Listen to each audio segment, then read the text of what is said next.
Depuis l'âge de 4 ans et son premier kart, l'univers d'Ayrton Senna était au centre de 4 pneus.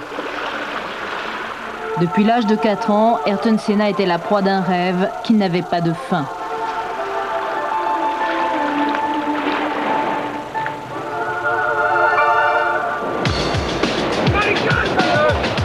Triple champion du monde de Formule 1, le Brésilien s'était forgé la vie qu'il voulait.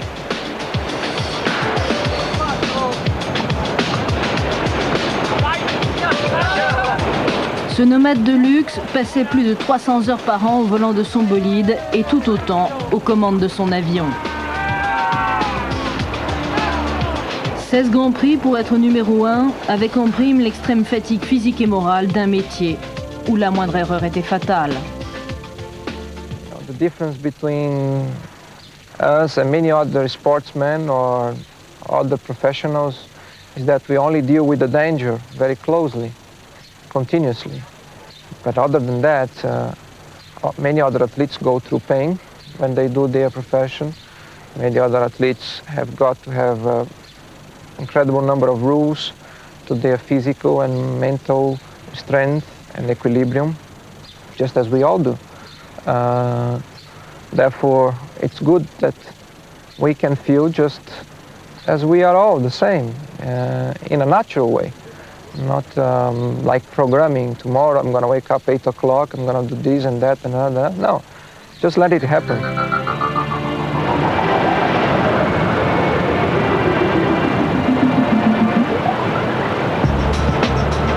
Okay, go and come back.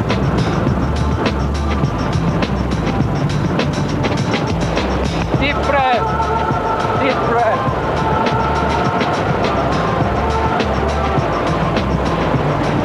Change the gear.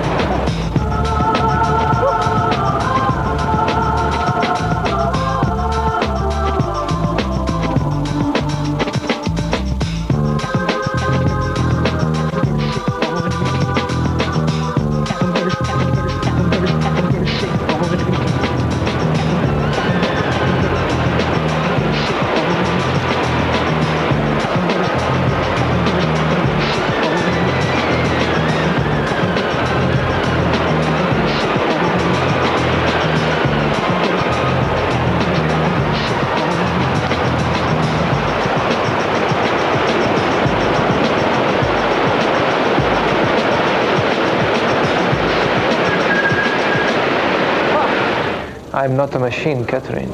I am a human being as we are all, and I am a professional, of course, but I wouldn't be as successful as I am if I didn't have a well-balanced life with all the ingredients that it takes to a person to be strong, to have equilibrium, to have control over emotions, to have emotions in a natural manner.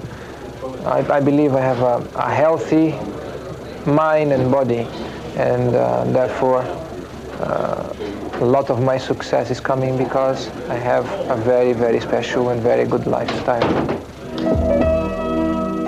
C'est ici, à Monaco en 93, qu'il avait décidé de nous la présenter. C'est ma petite amie. Quel est son prénom? Adrian. Monaco était son lieu de résidence en Europe, mais aussi le lieu de ses exploits.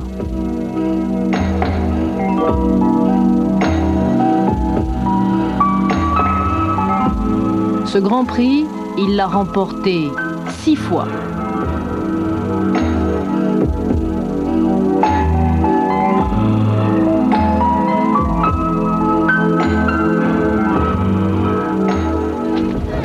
Ayrton, Hi. directly from Angados race? Yeah, almost. Ce que l'on retiendra aussi de lui, c'était l'extrême rigueur de son travail.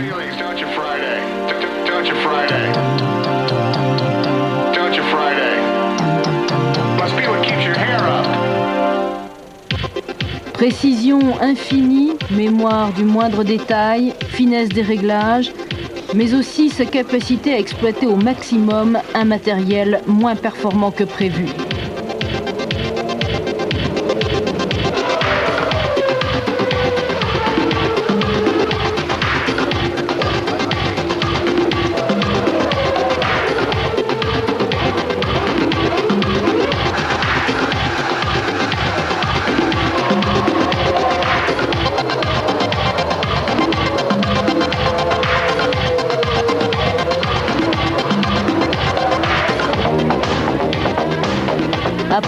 ses succès et ses 3 couronnes mondiales, ce fut le cas notamment l'année dernière, où face à Alain Prost, il va tout de même rafler 5 victoires, dont le Grand Prix d'Europe à Donington, après avoir remporté le Grand Prix du Brésil, comme l'affiche sa carrosserie.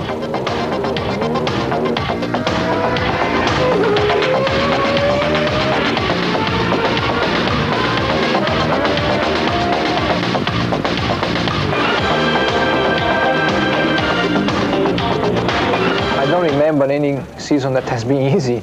I mean, every single season, if you're fighting to win a championship, it takes all the energy you have available, not only from you personally driver, but the team team members, the engineers, the mechanics. It's very competitive, Formula One. And it's normally that mid-season to the end of the season, everyone is trying to find something extra, some extra energy to go all the way to the end, and with stress being accumulating, and it's not an easy job to do. Le Brésil, sa patrie, celle dont il déploie fièrement le drapeau sur tous les continents. Loin du Brésil, Senna était triste.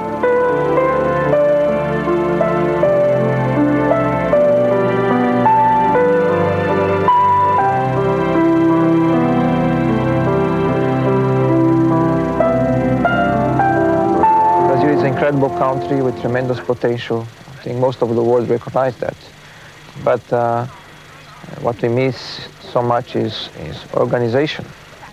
We miss so much planning, serious planning, and some logic behind our thinking, in particular behind the leaders, the government, the politicians. And what happened with our last president was just a shame, that somehow things didn't turn up as they should turn. And I think we all lost a lot. The whole of Brazil lost a lot with that. And now it's a transition again.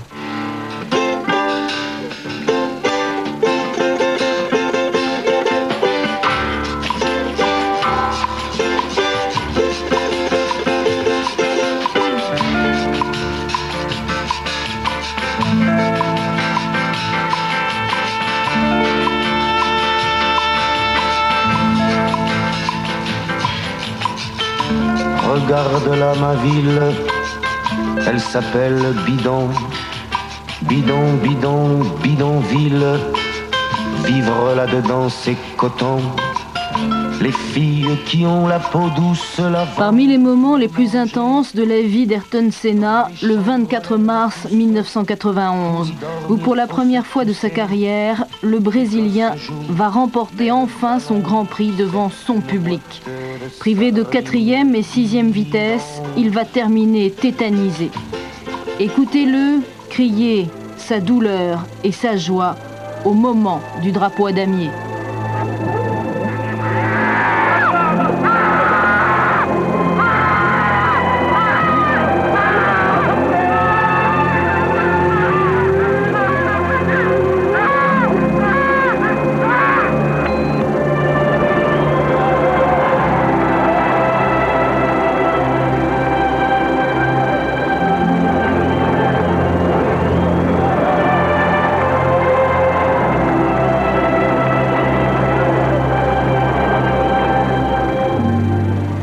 Life reserves unbelievable days for you, unbelievable surprises.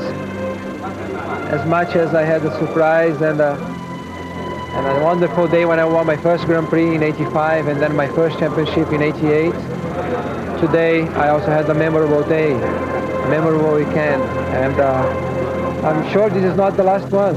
I'm sure there is a lot more to come, and as long as we can do it, we'll keep on going.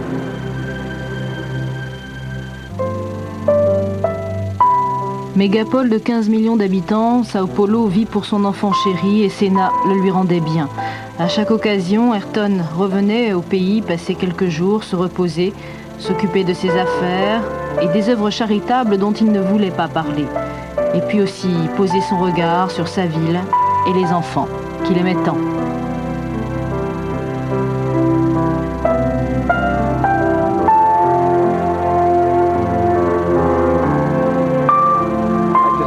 That I was blowing up, basically, in pieces. I was shouting, and I was really emotional. I had love, I had hate, I had pain, I had pleasure, I had anxious animosity. I had all the feelings I think a human being can have to a level that nobody can experience, and that's what keeps us going. That's what keeps us doing it time after time, and I hope it's not the last one either. 3 jours plus tôt, Senna fêtait son anniversaire. Le 31e, chez lui. Des milliers de fanatiques étaient venus le saluer, encourager celui qui, ici même, à Interlagos, avait gagné sa première course de cartes. Il avait 13 ans. L'itinéraire d'Ayrton Senna a démarré dès son âge le plus tendre. Son père, un industriel brésilien, lui construit un kart dès l'âge de 4 ans. Immédiatement, le jeune Da Silva raffole des sensations fortes qu'il éprouve au volant. Senna da Silva, pilote brésilien, possède un style bien particulier, lui, tout en dérapage. Retenez son nom, en toute logique, il devrait passer à la Formule Auto. Parole prophétique. Après le kart, suivant l'exemple de Fittipaldi et Piquet, Senna suit le cursus des Brésiliens. Il a émigré en Angleterre, bilan 2 titres en Formule Ford et Formule 3. 84, objectif atteint, il arrive en Formule 1 chez Toleman. Le mythe du magicien, c'est donc à Monaco, sous la pluie cette année-là, qu'il va se révéler sous un véritable déluge. Il s'affirme comme le roi de la glisse et aucun concurrent sérieux ne peut affronter cet ouragan. Mais la course est interrompue. Avant terme, Senna finit second sur les talons d'Alain Prost. À peine le baisser du drapeau, les team managers s'interrogent et commencent à s'arracher ce nouveau prodige pour l'attirer dans leurs écuries. Ce ne sont pas les scrupules qui vont ralentir le cursus du champion. Fin 84, il quitte l'écurie qui lui a mis le pied à l'étrier et signe chez Lotus. Déjà 7 pole positions, 2 victoires au Portugal et en Belgique. 1986, toujours avec le moteur V6 Renault Turbo, Senna s'affirme comme un pilote au talent indéniable. Attaquant né, ne se relâchant jamais, il sait se plier volontiers à l'apprentissage que lui impose la complexité de la haute technologie que côtoie la Formule 1. Comme l'année précédente, il termine second du championnat. 87, les couleurs de la Lotus ont changé, ainsi que le moteur Renault qui a fait place au Honda. Il remporte 2 victoires et termine 3e du championnat.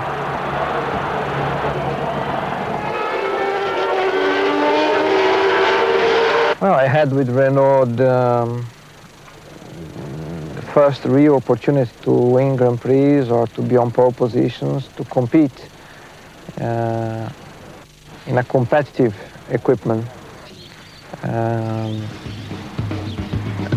At that stage, we raced for 2 years, 85, 86, and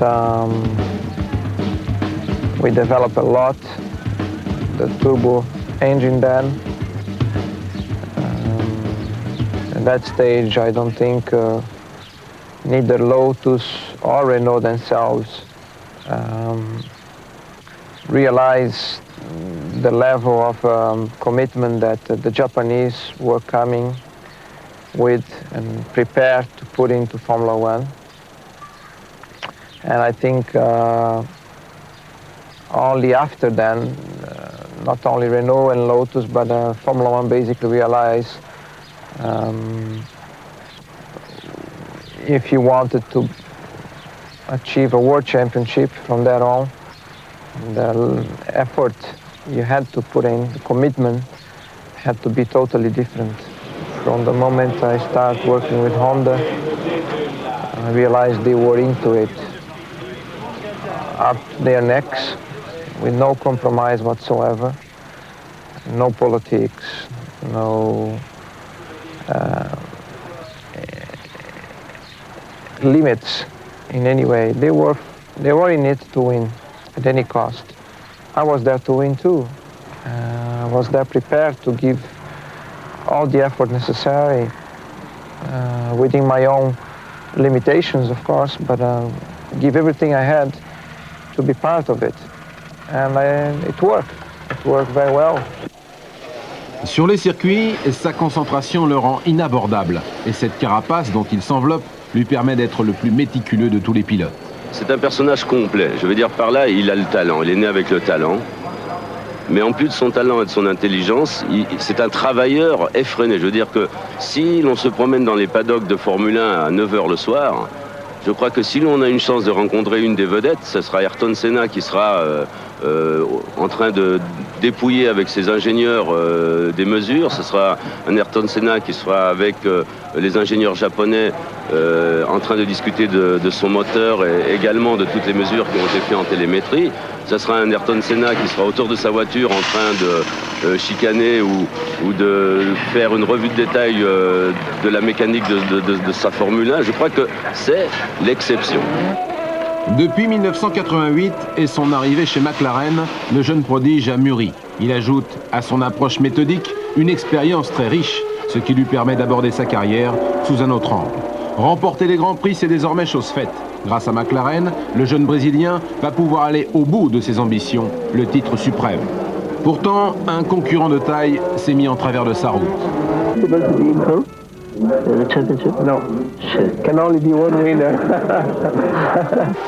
Alain Prost, son principal adversaire, néanmoins coéquipier, s'inclinera finalement derrière la jeune recrue du team McLaren qui obtient à 28 ans sa première couronne mondiale. 89, c'est l'affrontement de deux géants. Alain Prost, détrôné par Senna, fera tout pour récupérer son titre arraché l'année précédente.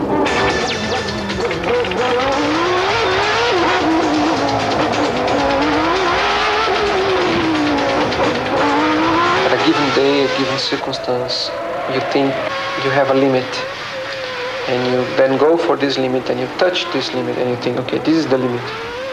As soon as you touch this limit, something happens and you suddenly can go a little bit further. With your mind power, your determination, your instinct, and the experience as well, you can fly very high. 1989, Prost est en tête du championnat du monde devant Senna. Pour garder ses chances, Ayrton doit absolument s'imposer. Suzuka, c'est l'accrochage. Prost jette l'éponge, mais la rage de vaincre qui l'anime pousse Senna à reprendre la piste. Les commissaires lui permettent de redémarrer sa McLaren. Il va rentrer au stand, faire réparer et remporter finalement ce Grand Prix du Japon. Une victoire éphémère, puisque le pouvoir sportif le disqualifie au profit d'Alain Prost. Ayrton Senna se révolte et met en cause la régularité du championnat. Son titre mondial 90 concrétise sa revanche. Senna ne se gêne pas pour le dédier à ceux qui l'en ont privé l'année précédente. 1991, c'est l'année de son troisième titre, remporté au terme d'une saison hautement disputée avec Nigel Mansell, l'homme à la Williams-Renault. Le Britannique obtiendra 5 victoires. Histoire d'un duel en images, Barcelone. Mansell doit absolument s'imposer pour défendre ses chances et remporter son premier titre mondial. Finalement, Senna s'incline pour la première fois de sa carrière, mais il tisse patiemment sa troisième couronne et malheureusement la dernière.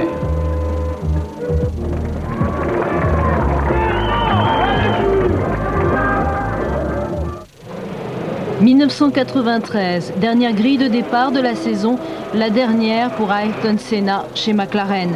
Dernière victoire aussi, la 41e. Ayrton, last dernier Grand Prix avec McLaren. Oui, c'est la fin d'une période de 6 ans. C'est aussi le début d'une nouvelle vie pour moi. Mais je pense plutôt à cet après-midi et j'espère que l'on va tous faire une bonne course, excitante, propre et courtoise. J'espère aussi que l'on va avoir beaucoup de bonheur après. Ironie du sort, c'est au Brésil que commence la saison 94. Mais pour Ayrton Senna, qui vient de quitter McLaren pour Williams, Ayrton Senna qui est considéré comme le favori du championnat, cette saison ne démarre vraiment pas comme prévu.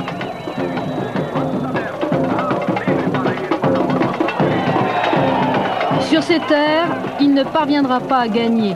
Il avouera une faute de pilotage. 15 jours plus tard, à Aïda, pour le Grand Prix du Pacifique, c'est Häkkinen qui le prive d'une possible victoire. Après 10 ans de carrière, le triple champion du monde n'a pas le moral.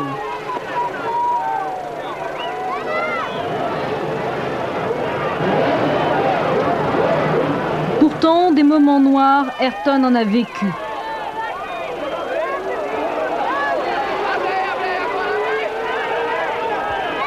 Grand chasseur de pole position, devant l'éternel, il y a toujours la tentation d'aller plus loin, plus vite. Le banking à Mexico se prend en 5e. Senna va essayer d'entrer en 6e dans ce virage relevé. Normalement, ça doit passer, dit-il. Cruelle désillusion, la McLaren s'est dérobée. Senna est indemne.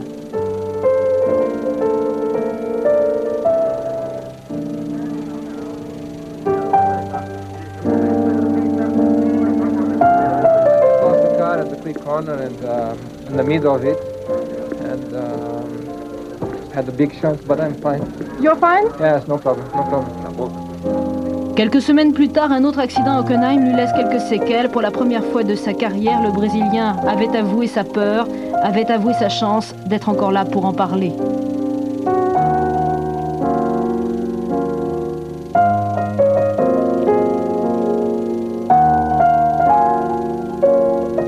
It's something that you learn and you try to prevent in the future, but motor racing is dangerous by definition, and although many risks can be calculated, and in the end, some things can go wrong when you least expect, and they can be outside your control as well. And if you're a racing driver, you know that this is part of your career, is part of your profession, and you have to cope with the risk as well as possible. Imola 1992, classé 3e, Senna est victime d'un malaise à l'arrivée du Grand Prix. 2 ans plus tard, c'est sur ce circuit qu'il va décéder.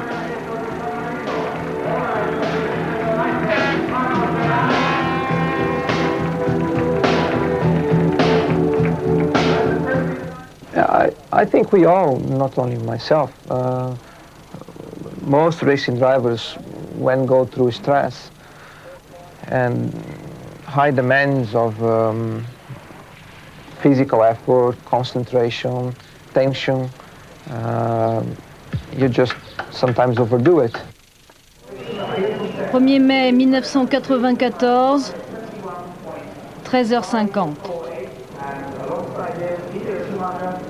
Grand dominateur des essais, Ayrton Senna et sa Williams partaient grands favoris. Mais en raison de l'accident survenu au départ, les bolides ont effectué 5 tours au ralenti avant de se lancer à fond dans la bataille. Senna est en tête devant Schumacher quand sa Williams quitte brutalement la piste.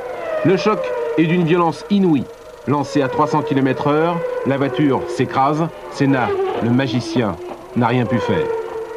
La meute lancée à fond passe entre les débris. C'est l'incrédulité, personne ne comprend. Les sauveteurs hésitent même à intervenir. Il s'agit d'Ayrton Senna, le multiple champion du monde.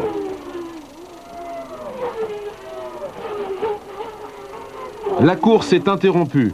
Sur ces images au ralenti, on voit bien que Senna est sur la bonne trajectoire et part d'un seul coup sur le côté. Vu sous cet angle, c'est clair et net, il n'a rien pu faire pour empêcher la voiture de tirer tout droit. S'il avait commis une faute de pilotage, il aurait sans doute tenté quelque chose, au moins freiné. À cette vitesse, si la cellule de survie ne s'est pas désintégrée, malheureusement l'organisme du regretté brésilien a subi un choc très violent. On cherche une explication. Si vous perdez un aileron, si vous perdez une suspension, vous perdez le contrôle à 300 km/h, c'est forcément un problème. L'explication est peut-être sur cette image. Vue de la caméra embarquée de Schumacher, nous avons agrandi l'image pour tenter de comprendre. Une première fois, la Williams talonne, mais reste sur sa trajectoire, puis elle talonne une deuxième fois et part violemment à droite. Sur cette image vue de profil, quand la voiture talonne une deuxième fois, on a l'impression que quelque chose se détache. C'est furtif, mais réel. Ça ne peut pas être une erreur de conduite, vous ne pouvez pas faire de faute dans Tamburello. C'était par deux fois une casse mécanique et je me souviens, après mon accident, durant longtemps, la chose la plus difficile, ce fut de continuer à croire dans la technique. C'est encore le problème aujourd'hui. Si la voiture a un comportement étrange, je n'ai pas la bonne trajectoire et je perds confiance dans la voiture. C'est une chose naturelle et j'en pense que ce genre d'accident est encore plus grave que lorsque vous faites une erreur. Car quand vous faites une erreur, vous vous battez contre vous-même pour vous retrouver de nouveau en confiance. Mais quand le problème est technique, vous ne pouvez rien faire. Ça arrive, c'est tout.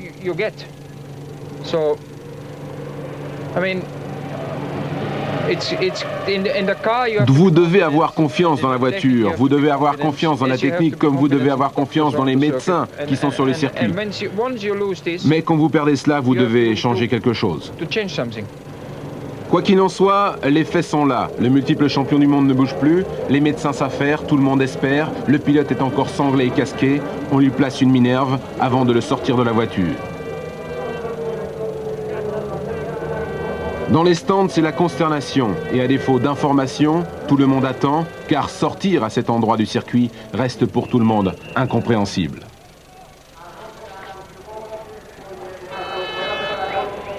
Je ne sais pas ce qui est arrivé à Ayrton. C'est vraiment un endroit et un virage qui n'est pas un virage, donc c'est obligatoirement un problème technique, mais lequel saura-t-on un jour. Mais il y a eu beaucoup de ce genre de problèmes sur ce circuit. Comprendre pourquoi, c'est difficile. Peut-être une baisse de pression dans les pneus. Quand vous roulez derrière une voiture de sécurité, c'est toujours très difficile de garder la bonne pression. Alors peut-être la voiture a pompé de l'arrière. Je ne suis pas capable de dire exactement quoi. Mais il n'y a pas de suspension. Quand nous avons un petit problème avec l'aérodynamique, il n'y a aucune chance, le pilote n'a aucune chance de réacter. Alors c'est pas juste et c'est pas une bonne voiture de course comme ça. Ça devient un avion dès qu'il y a un problème. Un peu, oui. Un peu. Peu importe si c'est une crevaison, une suspension. Beaucoup de questions qu'on peut se poser et qu'on se pose de toute façon sur les voitures actuelles, qu'on s'est posées depuis longtemps. Une remise en question, une prise de conscience absolument indispensable pour l'avenir. En ce qui concerne les règlements techniques, de toute façon, certains diront que de toute façon ces incidents sont inhérents à la compétition et comme c'est des casses mécaniques, ça peut arriver même avec n'importe quel type de voiture. Mais est-ce que ces casses ou ces problèmes ne sont pas dus justement à une succession d'améliorations en fonction des règlements qui changent sans arrêt ? C'est la question que l'on peut se poser, car même si la Formule 1 est la vitrine technologique du sport automobile, avec des règles en perpétuel changement, on ne peut éviter certaines failles. Comme ici, quand Comas revient des stands alors qu'il veut rejoindre la grille, aucun des commissaires ne l'avait arrêté.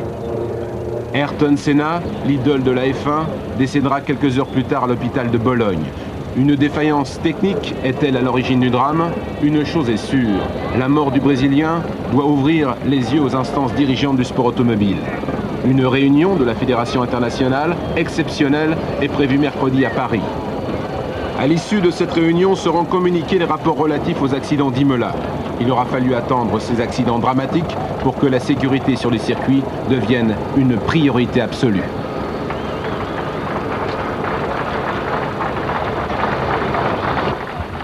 Doing my profession to the level that I have been doing over the past few years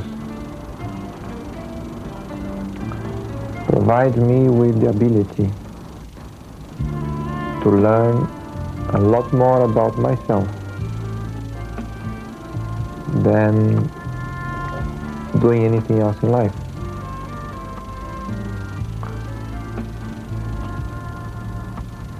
Therefore, my main motivation for doing my job is simply because through the feelings I get from it,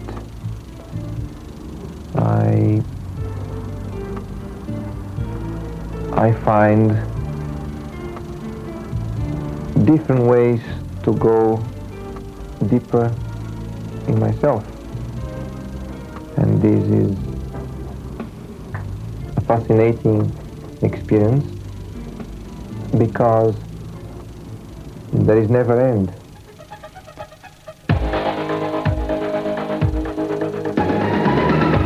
On le croyait volontiers chevalier mystique, prêt à défier tous les risques. En réalité, Senna était une sorte d'explorateur de son propre inconscient, de son autre monde. Celui où l'esprit prend le dessus sur le corps pour imposer sa loi au pilote, lui donner ce pouvoir qu'il n'avait pas sans cela. Un monde sans limite, disait-il, proche de la science, tout comme l'amour de Dieu qui le guidait jour après jour et dont il parlait.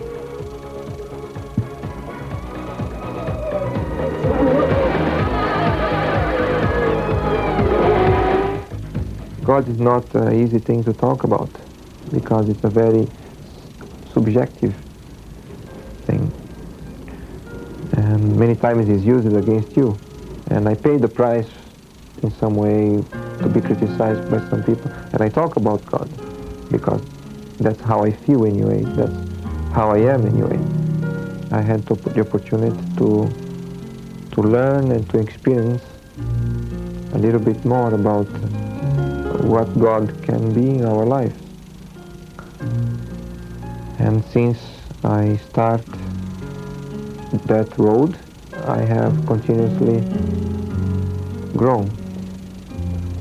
And it has brought me a lot more power than I ever thought I had. Durant toute la saison, pour éviter toute forme de destruction morale, Senna n'acceptait personne auprès de lui, si ce n'est les membres de sa famille. À ses côtés, son clan se relayait. Leonardo, son frère, Fabio, son cousin, qui dirigeait la société promotion Ayrton Senna au Brésil. Et puis il y avait son père, Milton, ancien chauffeur de maître. Il a bâti sa fortune dans les machines-outils. I don't know what's the limit in this moment. Because what you think is the limit, you suddenly find out it isn't anymore. And therefore you go into it again and you think you find another limit, and then it only takes another challenge or another situation to show you that that isn't the case again. It's a way of discovering how strong you can be at any circumstance, as long as you really believe on what you're doing and you really want it to achieve. Éloigné de son unique préoccupation, qu'était la course, et lorsqu'il n'avait plus en mémoire d'ultime réglage, Senna laissait parfois déborder son émotion, gratifiant alors son entourage de sourire d'un gamin qui a mûri trop vite, à la grande surprise de ceux qui ne l'imaginaient qu'en pilote, impitoyable, prêt à tout.